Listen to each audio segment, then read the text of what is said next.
ሚኒስትር አብይ አሕመድ ንመንግስቲ ኤርትራ ናይ መወዳእታ ጠንቀቅሎም ናይ ሻዕቢያ ሰራዊት ዩኒፎርም ቀይሩ ናብ ኢትዮጵያ ይንቀሳቀስ ከም ዘሎ ተፈሊጡ ላዕለዋይ ቤት ፍርዲ ፌደራል ውሳነ ቦርድ መረፃ ወልቃይት ጠገዴን ራያን አመልኪቱ ንቀጻሊ ረውዕ ውሳነ ከም ዝሕልፍ አፍሊጡሎ ከንቲባ ከተማ መቐለ ኣብ ዙርያ መሸጣ ባይቲ ዝቀረበሉ ክስ መልስ ሂቡ ሰራዊት ኢትዮጵያ ንዕጡቃት አምሓራን ብበዝሒ ናብ ማይ ፀብሪ ብምእታው ብዙሓት ግፍዕታት ይፍጽም ከም ዘሎ ተፈሊጡ ናይ ዝብልን ካልኦት ሓደሽቲ ሓበሬታታት ሒዝናልኩም ቀሪብና ኣለና ክሳብ መወዳእታ ዜናና ላይክ ሼር ሰብስክራይብ በመግባር ክትከታተሉ ከምኽብረን ዕድም ቀዳማይ ሚኒስትር አብይ አሕመድ ንመንግስቲ ኤርትራ መጠንቀቅታ ሂቡሎም ኢትዮጵያ ከጽግዕ እንተፈቲኑ ናይ መወዳእታ ክብል ድማ ጠንቂቅሎም ቀዳማይ ሚኒስትር አብይ አሕመድ መንግስቲ ኤርትራ ንኢትዮጵያ ንመውጋእ ዝገብሮ ተወሳኺ ፈተነታት ከም ዘይጻወር ብምግላጽ ተፈቲኑ ግን ናይ መወዳእታ ክኸውን ይኽእል ጠንቂቅሎም ቀዳማይ ሚኒስትር ኢትዮጵያ አብይ አሕመድ አገልግሎት ዜና ኢትዮጵያ ኣብ ዝነበሮ ጻንሒት ኣብ ክልል ትግራይ ዝካየድ ዘሎ ኩናት ዘዋዊ ወጥርን ምስቲ ብተደጋጋሚ ምስ መንግስቲ ኤርትራ ዘለዎ ርክብ ከም ዝተፋሕፈ حون ገለጽሎም ቀዳማይ ሚኒስትር አብይ አሕመድ ሰራዊት ኤርትራ ድሕረት መዝጋዕቲ ብዝተፈጠረ ናይ ጸጥታ ክፍተት ተጠቂሙ ናብ ትግራይ ከም ዝኣተወ ገለጽሎም ንኤርትራውያን ሲቪላትን ሰበስልጣናትን ነቲ ንድሕሪት ዝተመለሰ ሰራዊት ኢትዮጵያ ንዝገበርዎ ደገፍ ዘመስገነ እኳ እንትኾነም ኣብ እዋን ኩናት ብሰራዊት ኤርትራ ዝፍጸም ዝነበረ ግፍዒ ግን ብትርኾን ይብሎም ኤርትራውያን ወታደራት ፎርም ብናይ ኢትዮጵያ ዩኒፎርም ገይሮም ይንቀሳቀሱ ከም ዘለዉ ተፈሊጦም ሰራዊት ሻዕቢያ ናይ መከላከያ ሰራዊት ዩኒፎርም ክዳን ተኸዲኑ ኣብ ኢትዮጵያ ምንቅስቃሱ ኢትዮ ፎረም ካብ ናይ ኣሜሪካ ወታደራዊ ድርጅት ሓበሬታ ተወኪሱ ጸብጺብሎም ብዙሓት ናይ ኤርትራ ወታደራት ናይ መከላከያ ሰራዊት ክዳን ብምኽዳን ኣብ ዝተፈላለዩ ቦታታት ኢትዮጵያ ክንቀሳቀሱ ከም ዝተረኣየ ተፈሊጡሎም ፎረም ምክልኻል ኣፍሪካ ኣብ ዘውፅኦ ጸብጻብ እቶም ወታደራት ብሕሞራን ዛላምበሳን ኣቢሎም ናይ ምክልኻል ሰራዊት ዩኒፎርም ተኸዲኖም ናብ ግዛታት ኢትዮጵያ ይኣትዉ ከም ዘለዉ ተገሊጹሎም ሓደ ስሙ ክግለጽ ዘይደለየ በዓል ስልጣን ነቲ ጸብጻብ ኣብ ዝሃቦ ሓበሬታ ናብ ሕሞራ ዝኣተዉ ወታደራት ኤርትራ ብኣባላት ሓይልታት ምክልኻል ተኣሲሮም ከም ዘለዉ ሓቢሩሎም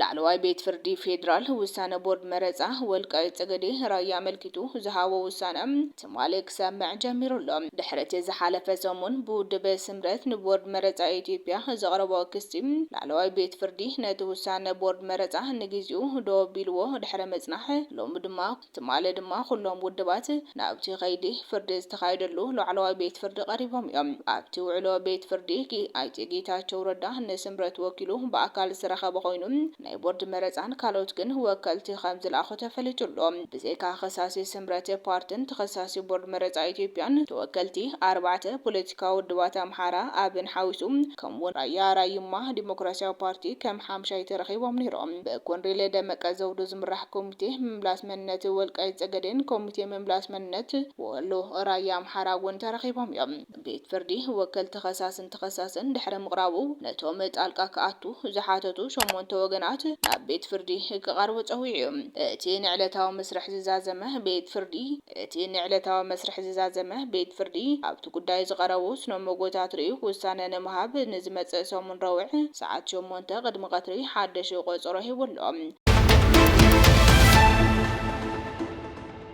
መምሕዳር ከተማ መቐለ ዘመሓድሮ ኮነ ንመሸጣ ዘውፅኦ ኣባይቲ የለን ክብል ነቲ ብውድበ ስምረት ዝቐረበሉ ክስ መልሲ ይብሎም መምሕዳር ከተማ መቐለ ኣብ ትሕቲ ኤጀንሲ ልምዓት ኣባይቲ ትግራይ ዝርከቡ ቦታታት ንመሸጣ ወፂኦም ዝብል ወረ ኣብ ባይታ ዘየለም ቁሉዕ ሓሶት ከም ዝኾነን ኣብ ባይታ ዘየለ ብዕራይ ወለደ ዝኾኑ ሓሶት እናምሃዙ ይውዕሉ ከም ዘሎ ብምሕባር ካብ ከምዚ ዓይነት ተግባሮም ክቁጠቡ ከም ዝግባእ ድማ ተሓሳሲቡሎም ነዚ ጉዳይ ኣመልኪቶም መብርሂ ዝሃቡ ምክትል ዋና ዳይሬክተር ኤጀንሲ ልምዓትን መምሕዳር ኣባይትን ትግራይ ኣይተ ሰይፉ ኣዲሱ ብወገኖም መምሕዳር ከተማ መቐለ ኣብ ትሕቲ ኤጀንሲ ዘመሓድሮም ዝኾነ ይኹን ቦታታት ክሽየጥ ኾነ ከም መሓደር ስልጣን የብሉን ኢሎም እቶም ምክትል ዋና ዳይሬክተር እቲ ኤጀንሲ ከም ዝገለጾም መንግስቲ ብተናጸል ከልምዖም ዘይኽእል ኣብ ትሕቲ ኤጀንሲ ልምዓት መምሕዳር ኣባይቲ ትግራይ ዝመሓደሩ ከም ዘሎ ብምሕባር እቶም ኣባይቲ ብኸመይ ክለምዑ ከም ዝኽእሉ ድማ ናይ ቤት ምኽሪ ጊዜያዊ ምምሕዳር ትግራይ ሓላፍነት እምበር ናይ መምሕዳር ከተማ መቐለ ሓላፍነት ከም ዝኾነ